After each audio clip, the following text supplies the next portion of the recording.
tiegħek tkun id-dawl li kaċċi dlaminiet. Fl-isem tal-Missier u tal-Iban u tal-Ispiritu Santu, ammen. Il-grazzja ta' Sidna Ġesu Kristu, l-imħabba ta' Alla u l-għaqda fl-Ispiritu Santu tkun magħkom il-koll. Eżiskuti l-ewwel qed nixtieqilkom l-għodwa tajba. Illum nilqgħu magħna lil Father Benedict li huwa saċerdot mill-Indonezja, pajjiż ta' maġġoranza Musulmana, però ta' komunità Nisranija li qed tikber ħafna. U x'hekk il-Mulej iberikna bil-preżenza tiegħu, nitolbu ħafna għalih, huwa membru ta' ordni reliġjuż bħalissa qed jistudja Ruma, membru ta' ordni reliġjuż il-Claritans, nitolbu għalih u għall-missjonarji kollha fil-ħidma tant importanti tagħhom biex iwasslu lil Ġesu permezz tal-kelma tiegħu. Ħanieqfu ftit momenti fi skiet issa u lil Mulej nitolbuh maħfra ħtijietna biex nitħejjew għal din l-Ewkaristija.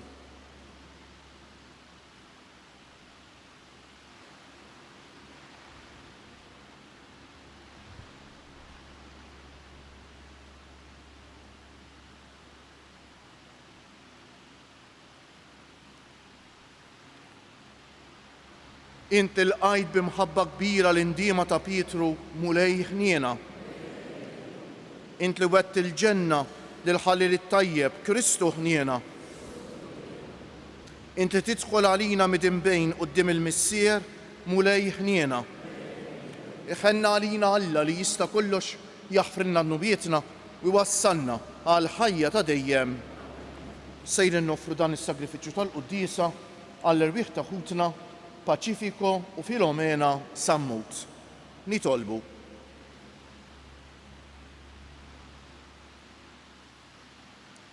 Ħares lejna u Alla li taħlaq u tmexxi kollox. Watina li naqduk b'qalbna kollha biex inġarbu l-qawwa tal-ħniena tiegħek bibnek Ġesu Kristu Sidna li hu Alla u miegħek jgħix u jsaltan fl-imkien mal-Ispiritu Santu għal dejjem ta' dejjem.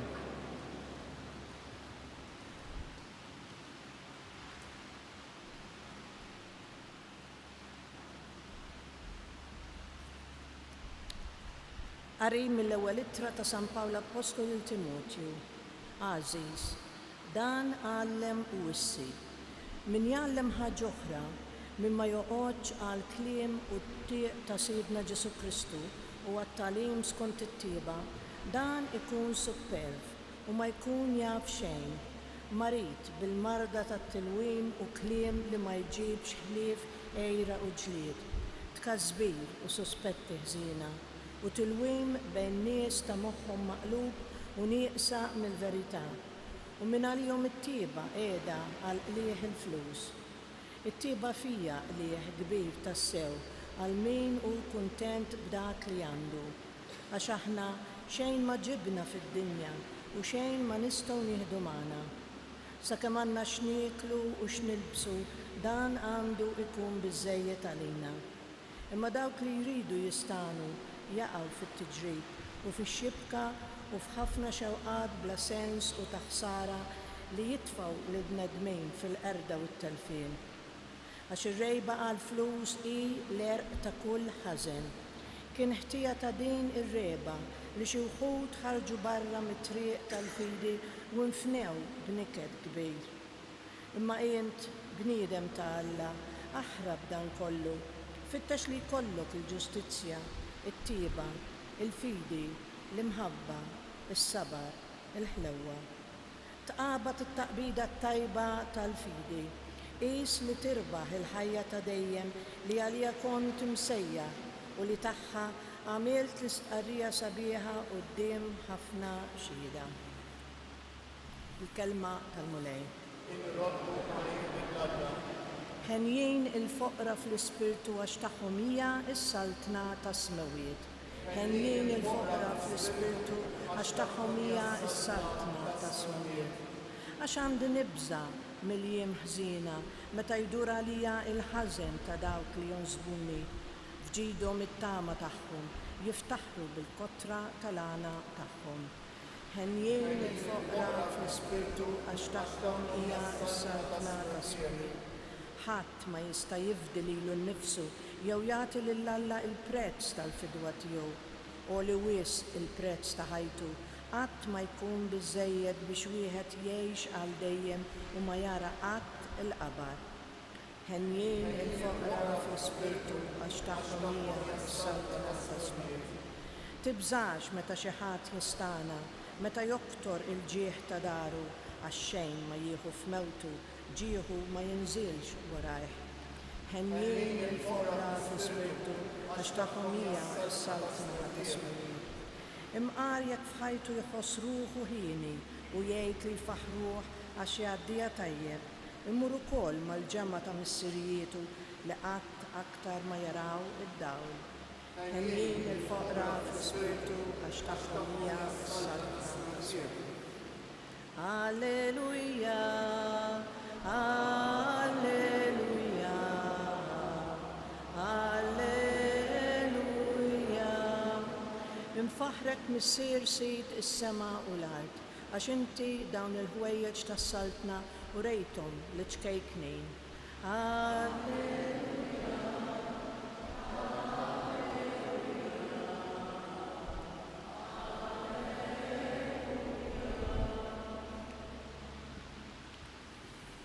Il-mulej ma'kom. Qari mill-Evanġelju mqaddes skont San Luqa. F'dak iż-żmien Ġesu qagħد idur li bliet u l-irħula jippredka u jxandar l-Evanġelju tas-saltna ta' Alla. Kellu 112 u xi nisa li kien fejjaqhom mill-ispirti ħżiena u mill-mart.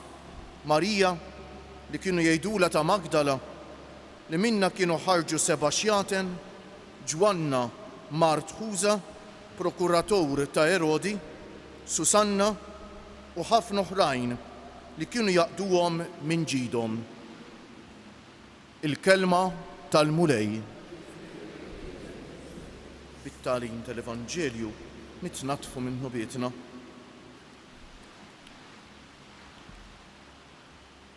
Ħajjitna hija magħmula minn bosta relazzjonijiet. Aħna ma nistgħux ngħixu mingħajr relazzjonijiet. Relazzjonijiet ma tal-familja, mal-ħbieb, ma dawk li naħdmu magħhom, ma dawk li niltaqgħu magħhom. Però mhux biss. Aħna għandna relazzjoni man-natura. Kemm jgħallimna fuq l-importanza tagħha din ir-relazzjoni l-Papa u kemm għandu raġun.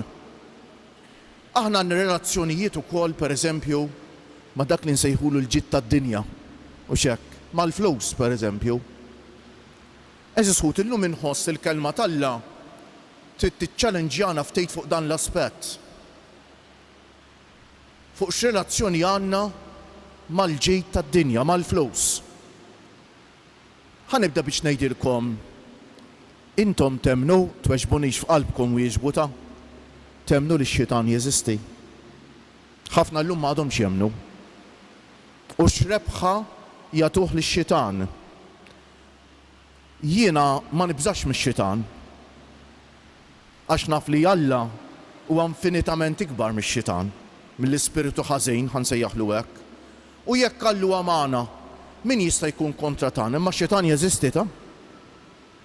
U l-ikbar pjaċir li jkun jagħmillu l-bniedem huwa meta jgħid li ma jeżistejx, għax kif ngħidu bniedem avżat nofsu armat. Mela jekk inti tgħid li ma jeżistejx, inti ħatiftaħlu l-bib beraħ biex ikun jista' jagħmel il-ħerba tiegħu ta' eżisħuti u jagħmel ħerba. Ix-xitan hu spiritu ħażin kien maħluq minn Alla biex ikun spiritu tajjeb, biex ikun anġlu u xekk, imma irribella kontra Alla u nbidel minn anġlu tad-dawl sar spiritu ta' dlamijiet. U jaf b'intelligenza kbira x'inhuma d-djufijiet tagħna ta'. U għandu tattika fina ħafna kif jittantana. Lik ma noqogħdux attenti għalija iwaqqana ta' mingħajr ma nintebħu pereżempju. Lili bħala sa xi rod mhux se jgħidli mur oqtol jew mur israq għax jaf li ħajfalli mal-ewwel, ma forsi jibda jgħidli titlob x'ta' m'għandekx ċans. Għandek daqshekk x'tagħmel, għandek ċans toqgħod titlob. u bil-mod jgħidli u dak mhux ħella ta' ħin, mhux aħjar taqbad tagħmel xi ħaġa oħra. Innotaw kif jidħol fejn. U eżis ħuti fejn jidħol ir-relazzjoni tagħna mal-ġid tad-dinja. Huwa jaf li l-ġid tad-dinja mhux ħażin fih innifsu, il-flows għandna bżonnhom. Ma nix ngħidu maħżiena fihom infushom. Li tista' tkun ħażina u ħafna drabi jiġri jekk huwa ir-relazzjoni tagħna magħhom. Allura x'jiġi l-ewwel, ir-relazzjoni tiegħi mal-familja ma' Alla jew il-flus tad-dinja eżis ħuti. Araw San Pawl x'qalilna llum ħanerġa' naqrajilkom ta' it-tieni lezzjoni bil-mod il-mod għax fija tagħlim imprezzabbli ħafna. Għażej San Pawl jgħid il-Timotju. Dan għallem u issi jgħidlu. Min jgħallem ħaġa oħra min ma joqgħodx għal kliemu tieq ta' Sidna Ġesu Kristu u għat-tagħlim skont it-tieba dan ikun superf. Mela min ma jiftaħx qalbu għal kelma tal-mulej jaqa' fid-dnub tas-supervja eżis ħuti li huwa l-għar fost id-dnubiet kollha ta' id-dnub tas-supervja. Id-dnub tas-supervja tafu x'inhu? Supervja mhux meta jiena nirrabja ta'. Id-dnub tas-supervja hu meta jien nibda naħseb li jien xi ħaġa. Jien nibda naħseb li jien aħjar minnek. Jien nibda naħseb li m'għandix bżonn l-kelma tal-Alla x'jiena bravu ħafna. Jien nibda naħseb li jiena u xek nista' niġġudika l-ħadd ieħor kif ifettilli jien, dik hija supervja. Mela dan ikun superv dak li jwarrab il-kelma tal-Alla u t-tagħlim li ġej minn Ġesu. U ma jkun jaf xejn, marit bil-marda tat-tilwejm tal-ġlied jiġifieri. U kliem li ma jġibx klif ejra u ġlied, tkasbejr u suspetti ħżiena. Araw wux dan li qed jiġri f'pajjiżna eżis ħuti. Kif għax warrabna l-kelma tal-mulej dorna kontra xulxejn. Ġlied u ejra u vendikazzjonijiet warrabna l-kelma tal-mulej qed jgħidilna. Eżis ħuti.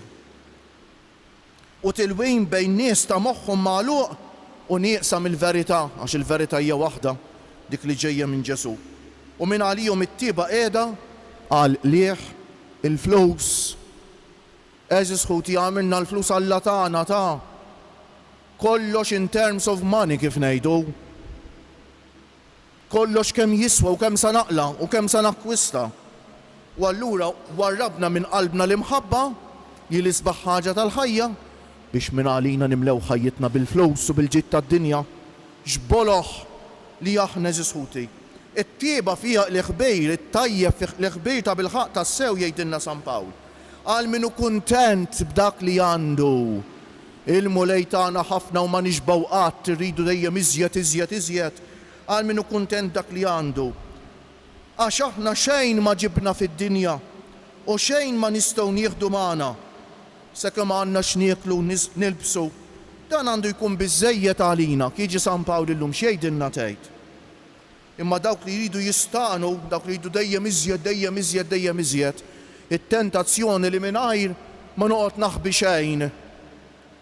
Ħafna minna id nkunu ttentati ħafna minna tjaqgħu għalija. Imma dawk li jridu jistaqnu, jridu dejjem iżjed jaqgħu ftit ġrejb fix-xibka u f'ħafna xewqat bla sens u ta' ħsara li jitfgħu lill-bniedem fil-qerda u t-telfien eżis ħuti. Għax ir-reba l-flus, il-għerq ta' kull ħażen kien ħtija ta' din ir-reba li xi wħud ħarġu barra mit-triq tal-fidej u nfnew b'niket kbejr eżis ħuti. Illum maċ fadar relazzjonijiet bejnietna, illum fadar kemm se nakkwista. L-inqas jekk ħan offrilek servizz jekk ħan ma nafx, l-inqas nista' nagħtik fejn tidħol u l-iktar li nista' nieħu minnek. Xi żball kbejr eżis ħuti. Imma jint bniedem Alla jgħidu San Pawl lil Timotju, aħrab dan kollu. Fittex li jkollok il-ġustizzja, it-tieba, l-fidi, l-imħabba, s-sabar u l-ħlewwa, dawn huma s-sigriet tal-ferħ veru, mhux kemm takkwista f'did-dinja. Mela il-ġustizzja, it-tieba, il-fidi, l-imħabba, is-sabar u l-ħlewwa jgħidilna San Pawl. Tqabad it-taqbida t-tajba tal-fidi. Qis li tirbaħ il-ħajja ta' dejjem li għalija kont imsejjaħ u li tagħha għamilt istqarrija sħiħa quddiem ħafna xhieda. Ejju nkunu onesti ma' nfusna. X'qed jgħidilna l-mulej illum? Kemm għandna bżonn nkunu sinċieri ma' nfusna fejn tidħol ir-relazzjoni tagħna mal-ġid tad-dinja. Il-Vanġelu wkoll jagħtina ħiel qasejr. Ġesu qed jippriedka kellu 12 u xi nisa jsegwuh u dawn in-nisa tant ir-relazzjoni tagħhom ma' Ġesu saret importanti li l-ġid tad-dinja ma baqa' jiswa xejn għalihom. Kienu jservu lil Ġesu u l-dawk ta' madwaru minn ġidhom jgħidilna l-Evanġeli warawh Susanna u ħafna oħrajn li kienu jaqduhom minn ġidhom. Aħna x'relazzjoni għandna mal-ġid tad-dinja? Mal-flus. Dawn saru jiġu qabel relazzjoni tagħna mal-Alla, qabel relazzjonijiet ta' bejnietna. Eżis ħutiju nkunu onesti. U jekk waqajna f'di x-xibka tax-xitan, nersqu għand Ġesu għax Ġesu biss jista' jeħlisna mill-gwaj u l-ingann tagħha.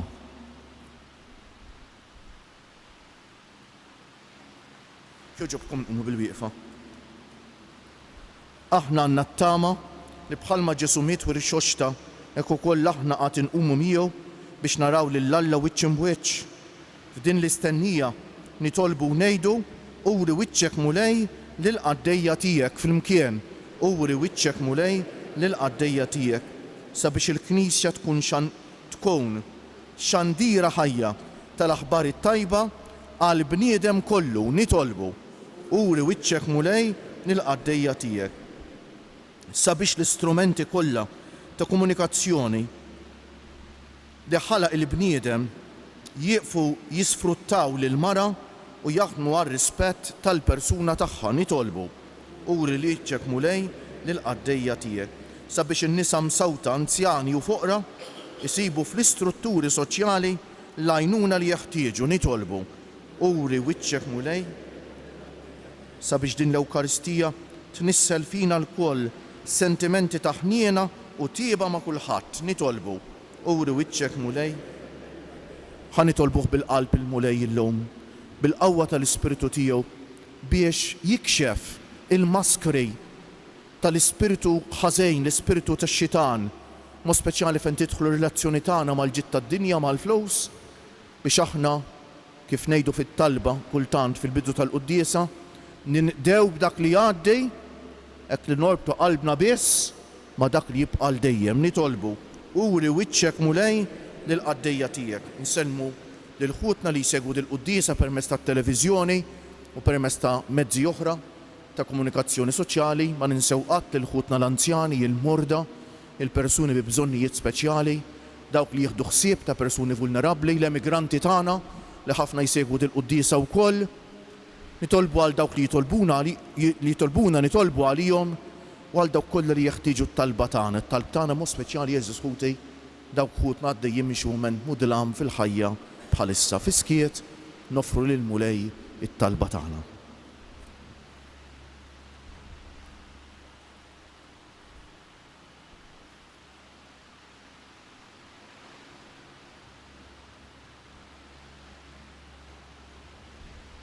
U Alla li tant tħobb lil bnedmejn xerret il-barka tiegħek fuq kull ma ħlaqt sa ma naslu għandek l-aktar għoli li fit-Trinità perfetta tgħix wis-saltan għal dejjem ta' dejjem. L-ewwel qari tal-lum kien l-ewwel ittra ta' San Pawl lil Timotju, kapitlu 6, l-ewwel parti tagħha min jixtieq jaqra. L-ewwel ittra ta' San Pawl lil Timotju, kapitlu 6 fil-bidu.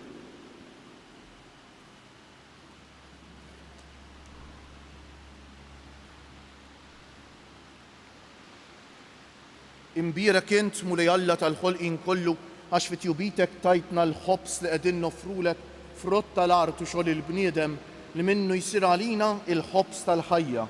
Imbierek Alla għal dejjem.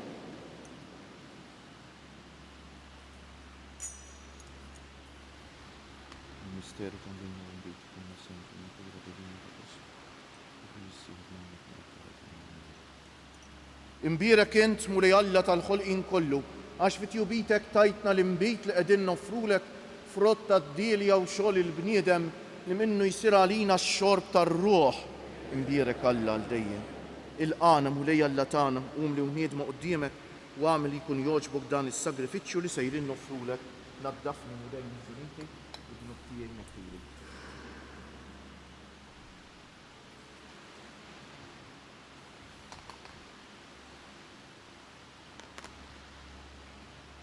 Itolbu ħuti biex is-sagrifiċċju tiegħi u tagħkom ikun joġob l-Alla l-Missier li jista' kollox.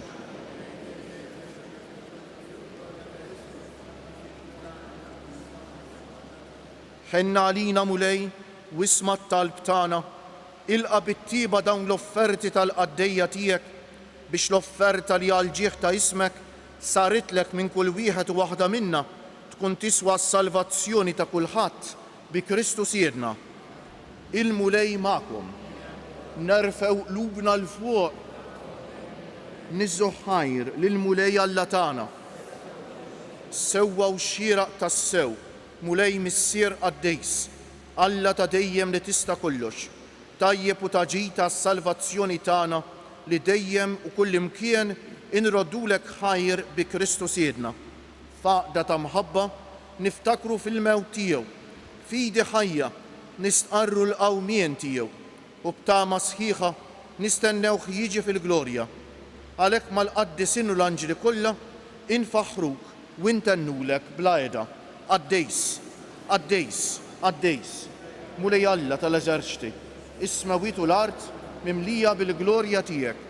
Osanna fil-għoli tas-smewwiet, imbierek minn ġej f'isem il-mulej, osanna fil-għoli tas-smewwiet.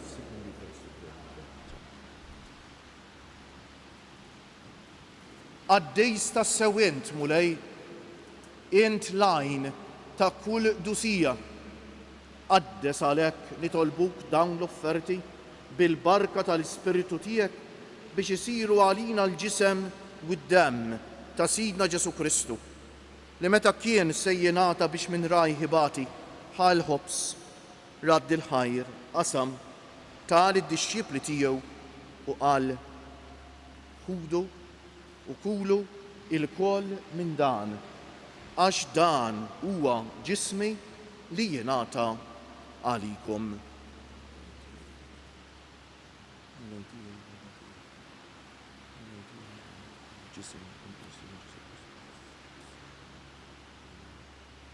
Ekk ukoll wara l-ikla ħal-kalċi reġa' radd il-ħajr tal id-dixxipli tiegħu u qal ħudu u jxorbu minnu il-koll, għax dan huwa l-kalċi ta' demmi tal-patt il-ġdejt li jibqa' għal dejjem, id-demm li jixxerret għalikom u għal bnedmin kollha għal maħfra ta' dnubiet. Għamlu dan b'tifkira tiegħi.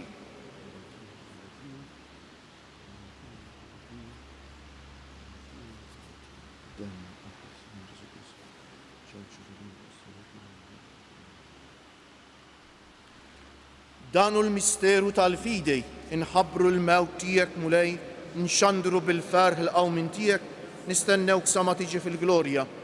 Għalhekk aħna u nagħmlu dan b'tifkira tal-mewt u l-qawmien ta' Sidna Ġesu Kristu, noffrulek Missier il-ħobs tal-ħajja u l-kalċi tas-salvazzjoni u nroddulek ħajra xoġbok tilqana hawn quddiemek biex naqduk. U miċ-ċokon tagħna nitolbu li l-Ispiritu Santu jaqadna f'ġisem wieħed lienna li nieħdu mill-ġisem u d-demm ta' Kristu. Ftakar mulej fil-Knisja tiegħek mxerda mad-dinja kollha u wettaqa fl-imħabba flimkien mal-Papa Franġisku, mal-Isqof tagħna Anton, mal-isfijiet u l-ministri kollha tiegħek u mal-poplu kollu li inti ksibt għalik. Ftakar ukoll f'ħutna li raqdu bit-tama tal-qawmien, mod speċjali llum qegħdin nitolbu għall-erbieħ ta' ħutna, Paċifiko u Filomena Sammut. Ftakar fil-mejtin kollha, daħħalhom quddiemek fid-dawl tas-sebħ tiegħek. Ħenna għalina l-koll nitolbuk. Għati lilna wkoll il-wirt tal-ħajja ta' dejjem, flimkien mal-Verġni Mqazza, Omm Alla u Omm tagħna Marija, mar-raġel ġus tagħha San Ġusepp, mal-apposti u l-qaddisin kollha li jgħixu fil-ħbiberija tiegħek sa mill-bidu tad-dinja. Għamel magħhom infaħruk u nsebħuk b'Ġesu Kristu ibnek.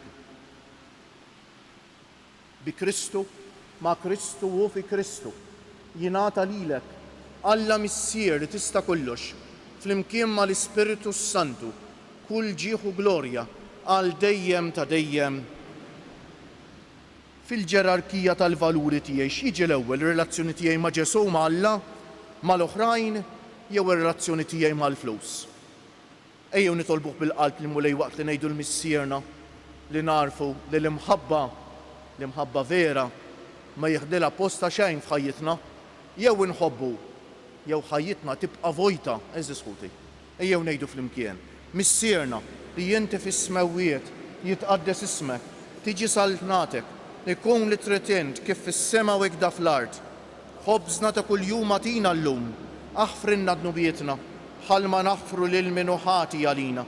La ddaħalniex fit-tiġrej, iżda ħlisna mid-deni. Eħlisna nitolbuk mulej minn kull deni. Atina fit-tieba u l-ħniena tiegħek il-paċi fi żmienna biex inkunu ħielsa dejjem mid-dnub u mħarsa minn kull inkwiet. Aħna u nistennew u nittamaw ilena u l-miġja tas-Salvatur tagħna Ġesu Kristu. Mulej Ġesu Kristu li jgħid lill-apostli tiegħek inħallilkom is-sliem, natikom is-sliem tiegħi, la tħarisx lejn nubietna, iżda ħares lejn il-fidi tal-Knisja tiegħek. Għatija stimulaqda li jint trid fija, inti li tgħix wis-saltan għal dejjem ta' dejjem. Il-paċi tal-mulej tkun dejjem magħkom. Għatu l-paċi lil xulxejn. Il-ġisem flimkien mad-dem ta' Sidna Ġesu Kristu jkun jiswa qdiemna li ser nitqarbu bihom għal ħajja ta' dejjem. Ħaruf Talla li tneħħid nubiet tad-dinja ħenna għalina. Ħaruf Talla li tneħħid nubiet tad-dinja ħenna għalina. Ħaruf Talla li tneħħid nubiet tad-dinja tina l-paċi. Mulej Ġesu Kristu bin Alla l-ħaj, bil-mewt tiegħek kif rid minnek il-missier u bil-ħidma tal-Ispiritu Santu inti tajt il-ħajja lid-dinja. Dan il-ġisem u d-dem għad-dejs tiegħek, eħlisni minn ħtijieti kollha u minn kull ħażen, żommni dejjem fidej lejn il-kmandamenti tiegħek u tħallini qatt ninferet minnek. Dan hu l-ħaruf Talla, dan hu Ġesu li jneħħi d-nubiet tagħna u tad-dinja kollha. Ħenjin dawk li huma mistiedna għall-ikla tal-ħaruf mulej ma jistħoqlejx tidħol taħt is-saqaf tiegħi, iżdejt kelma waħda u ruħi tkun imfejqa.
Nejdulu grazzi bil-qalb il-mulej jeżisħut inqmu bil-bieqfa, illum il-ġimgħa nsellmu lil Ġesu msallab għalina billi ngħidu bil-qalb nadurawk o Ġesu wimberkuk. Nadurawk o Ġesu wimberkuk. Nadurawk o Ġesu wimberkuk. Araw kemm kellu raġun San Ġorġ preka lis-salib isejjaħlu l-ktieb il-kbejrowx. Il-flows iwaslu biex tissagrifika l-ħaddieħor għalejk. L-imħabba vera twaslek biex tissagrifika lilek innifsek għal ħaddieħor. Nitolbu.